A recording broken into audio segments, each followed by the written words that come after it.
I married Raymond because he was the son of my former boss, and 4 years ago, we tied the knot. Although we haven't started a family yet, our life together has generally been happy. Raymond is dedicated to his work and often travels, which can leave me feeling lonely, but he makes up for it by spending quality time with me when he's home. I first met Raymond through my father, and it wasn't long before he suggested I become a stay-at-home wife. This arrangement gave me the time to pursue my own interests. I took up sewing and knitting, befriended our neighbors, and even started a fitness routine. Every winter, I'd gift Raymond handmade scarves and gloves. At first, my attempts were a bit amateurish, but his appreciative comments over the years encouraged me, and I grew to love crafting even more. I'd often dream of the day when we can sew together as a family. I once shared this thought with Raymond, and he smiled warmly, entertaining the idea of joining me in the future. To outsiders, our life may seem privileged, thanks to Raymond's substantial income. But I never skimped on supporting him, managing the household, and making the most of our time together on his days off. I imagined a quiet, content future with my kind husband and hopefully children. However, 3 years ago, everything changed. One evening, while waiting for Raymond to return home from work, I suddenly felt dizzy and collapsed. Raymond rushed back and took me to the hospital where I lay recovering, vulnerable. It was then, to my shock, that Raymond confessed with a smile, "I only married you because you're the boss's daughter." Seeing the scarves and gloves I had made for him discarded and devalued, I was struck with the need to confront him. I wanted him to realize how wrong he was if he thought he could belittle my worth. Despite the hurt, the thought of him eventually recognizing my value brought a small smile to my face. I am Ashley Carroll, and this revelation was a harsh wake-up call about the marriage I had once believed was built on love. When I woke up in the hospital, I overheard snippets of Raymond's conversation with the doctors. It became clear that my condition was serious, likely a lifelong issue, though not immediately life-threatening. Still, the risk of recurrence meant I would need to stay in the hospital for some time. Raymond tried to reassure me during one of his visits, holding my hand gently. "It looks like you'll be here for a while, but don't worry. I'll make time to visit, and we'll get through this together." His presence eased my anxiety, and for a moment I felt that everything might be okay with him by my side. True to his word, Raymond visited almost every day. He asked about my day, and noticing the monotony of hospital life, even brought my favorite sewing tools so we could pass the time together. Teaching my clumsy husband to sew became one of the highlights of my days. It helped me momentarily forget the dreariness of the hospital and feel connected to him. This routine continued for about a year, and I knitted a scarf for him as part of our yearly tradition. But after that, his visits grew less frequent. At first, I thought it was just work piling up, so I kept myself busy with sewing, planning to give him a pair of gloves I was making when he visited next. The doctors told me I'd likely be discharged by the end of the year, and I poured all my energy into crafting the gloves, hoping they would bridge the gap created by our time apart. However, when Raymond finally visited after a long absence, his reaction was chilling. He glanced at the gloves I offered and said, "Are you still making these? It's honestly a nuisance now." He then handed me the scarf I had knitted for him the previous year, untouched and pristine, along with divorce papers. Stunned, I could only stare as the reality of the situation sank in. The scarf was as new as the day I had given it to him, and his cold words marked the painful end of a marriage I had once believed was supportive. "Has it been 3 years since your hospitalization?" he remarked casually. "I heard you'll be discharged soon." His indifference was like a sharp blade cutting through everything I had cherished. "I can't keep taking care of you," Raymond said bluntly, pushing the divorce papers toward me. I stared at them, the weight of his words sinking in. His signature was already on the documents, a clear sign of his resolve. I had suspected this might happen, especially after his visits became less frequent, but I had told myself it was just the stress of work, trying to dismiss my fears. The caring Raymond I had known would have kept me informed, no matter how busy he was. As he stood there waiting for my reaction, I managed to ask calmly, "Why do you want a divorce?" It wasn't desperation to hold on to him that prompted the question, but a resigned acceptance. If the gentle Raymond I loved thought divorce was necessary, maybe he was right. Still, part of me was confused. He had promised we would face this challenge together. Raymond's response was harsh and dismissive. "Isn't it obvious? Ever since I married you, all I've had are troubles." I was exhausted, tired of the scarves and gloves I gave him every year. I only married you because you're the boss's daughter, he sneered, his words cutting deep. How can I be expected to deal with your illness on top of everything else? He laughed, and the sound was mocking, dismissing my affectionate gestures as trivial, and my illness as nothing more than an inconvenience.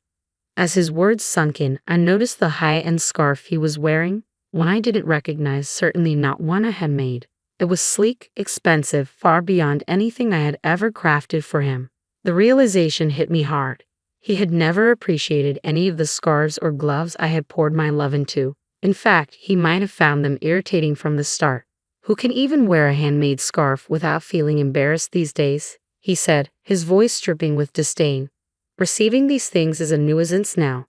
I felt a wave of sadness mixed with an odd sense of relief. The sadness came from realizing the man I had loved had changed so drastically. The relief, though, was that now I knew the truth. At least the clarity was painful but necessary. Looking at the divorce papers in front of me, I was struck by the contrast. My hospitalization had been a turning point in our relationship, one I hadn't understood until now. After my father retired, Raymond no longer needed to maintain appearances with me. All those visits he made between work commitments, I now saw them for what they were, part of a carefully crafted act to maintain his image. His workplace must have viewed him as a devoted husband, balancing his career and his wife's illness with grace.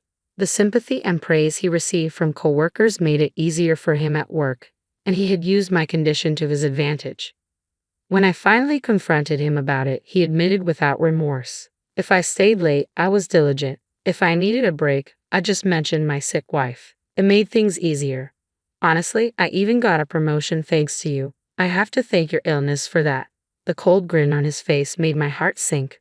The man I had married, the man I thought I knew, was nowhere to be found. Our conversation ended with me handing him the signed divorce papers. He barely looked at them before saying, "Well, if I could be of help, that's good. We probably won't see each other again. Take care." He left without a second thought, showing no emotion. The divorce itself was a quiet affair, but in the silence that followed, I cried. When I was discharged from the hospital, I returned to live with my parents. My father was furious when he heard the full extent of Raymond's behavior. "I never thought he would be that kind of guy," he muttered in disbelief. But by then, I had found a sense of detachment and calm. I reassured him, telling him I just wanted to move forward. After sorting through my things at the house I had shared with Raymond, my parents supported me, encouraging me to do whatever made me happy.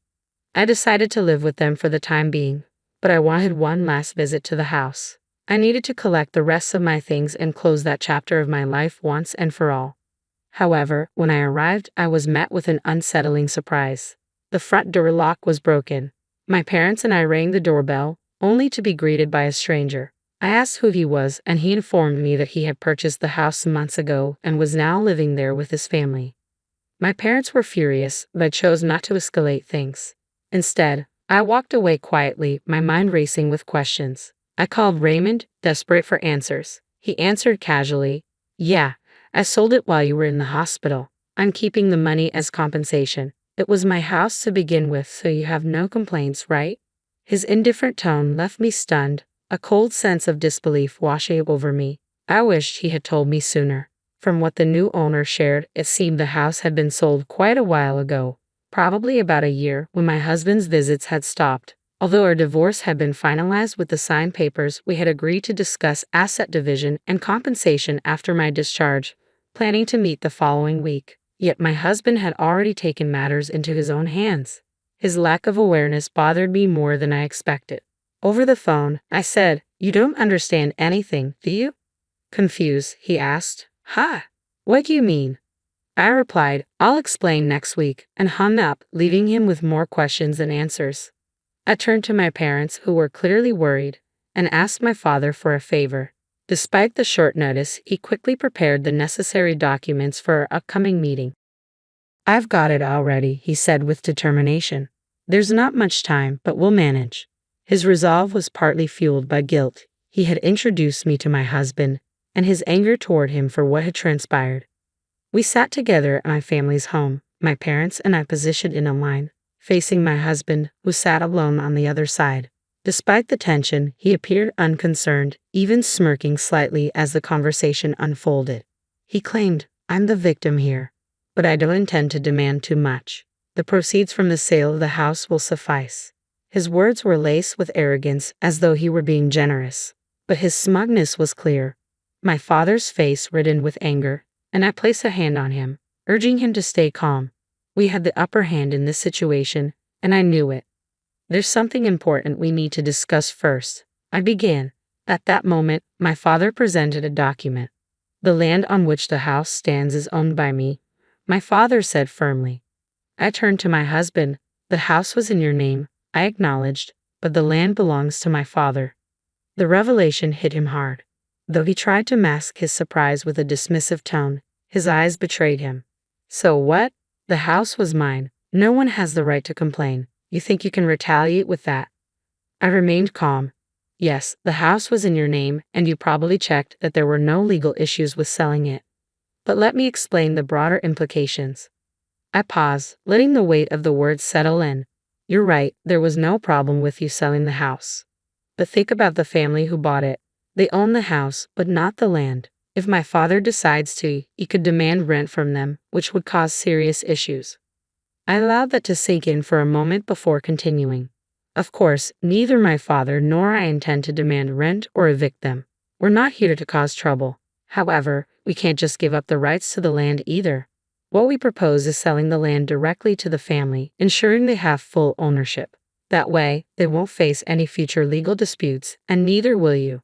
The new owners, understandably, were upset when they learned of the situation. They realized that any complications stemming from this oversight would fall on the seller, my husband. They were ready to take legal action if necessary, which visibly unsettled him. I watched as his face turned pale, the realization of the mess he had created settling in. I could see that Raymond finally understood the severity of his mistake. His voice trembled as he asked, "What should I do?" I smiled faintly, keeping my composure. "The best course of action would be for the family to purchase the land from us. That way, they can fully own both the house and the land, resolving any legal ambiguities." I continued, "Of course, they weren't aware they needed to buy the land when they bought the house, and they will likely seek compensation for this unexpected expense. Given the prime location of the land, it could cost more than the house itself." This placed Raymond in a difficult position, but it was the consequence of his own decisions. By selling the house without considering the land ownership, he had created a complex issue, not only for himself but also for the unsuspecting family who had purchased the house. Now, he faced the potential financial fallout from his actions, which could include compensating the new owners for the cost of the land to fix the situation. Raymond's options were limited and financially perilous. If he gave up all his assets, he'd be left with nothing. Alternatively, he could attempt to buy back the house and pay for the land, along with a relocation fee for the family currently living there. This would return the property to his possession, but given the significant costs, especially the relocation fee, it was unlikely he'd make any profit. But beyond the financial mess, there was the issue of emotional damage. I looked at him steadily and said, "Raymond, your actions have caused me significant mental distress. I plan to seek compensation for that. Keep that in mind." Throughout our marriage, Raymond had used me as a stepping stone for his career. Now that I could see his manipulations clearly, I was disgusted by what I had once mistaken for love. I intended to file for damages over the emotional toll his actions had taken, even though proving emotional distress in court could be challenging. Raising the issue, however, was important, especially given his current predicament.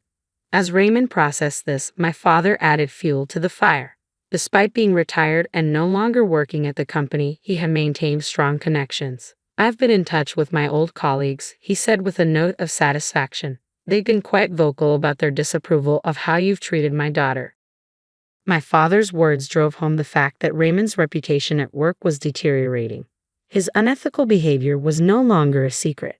As we sat across from him, preparing to discuss the terms of property division and compensation, my demeanor was calm but firm. "Now that you understand the situation, we need to settle the division of property and compensation," I stated, clasping my hands and offering a smile. It was a smile very different from those I had given him during our marriage. This one came from someone who had reclaimed their power. Raymond, visibly shaken by the weight of his financial and social collapse, could only manage a forced laugh, his eyes brimming with tears. The negotiations that followed were decidedly in my favor. Resigned to this fate, Raymond agreed to the terms, which included paying me alimony. This meeting wasn't just about dividing property, it was a moment of realization for Raymond, a stark reminder of the consequences of his actions. It marked the end of his manipulative tactics. With every decision made, I felt a sense of closure, of empowerment, finally turning the page on a challenging chapter of my life. We agreed that Raymond would buy the land where our house was located, ensuring the family who had purchased our home could live there without further legal complications. We explained the situation to them, and thankfully, they were understanding and appreciative of our efforts to resolve the matter.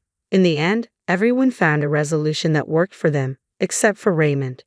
The consequences of his actions began to unfold quickly. The rumors my father had unintentionally set in motion took their toll. His colleagues' perceptions of him shifted dramatically, and his once promising promotion was indefinitely postponed due to concerns over his integrity. These rumors continued to erode his professional standing, ultimately leading to his resignation. While I could attribute his downfall to karma, it was a stark reminder that gains made through exploitation are fragile and can easily crumble. As for me, I returned to living with my parents and started running a sewing class from their home. It wasn't a thriving business, but it was fulfilling. My classes, attended by neighborhood wives and their children, provided a modest income. Though I had once dreamed of teaching my children to sew, life had taken a different turn. Now, I found joy in sharing my skills and passion for sewing with others in the community. This new chapter of my life wasn't just about making ends meet. It was about finding contentment and building a sense of community by sharing what I loved. It confirmed that happiness often comes from the most unexpected places.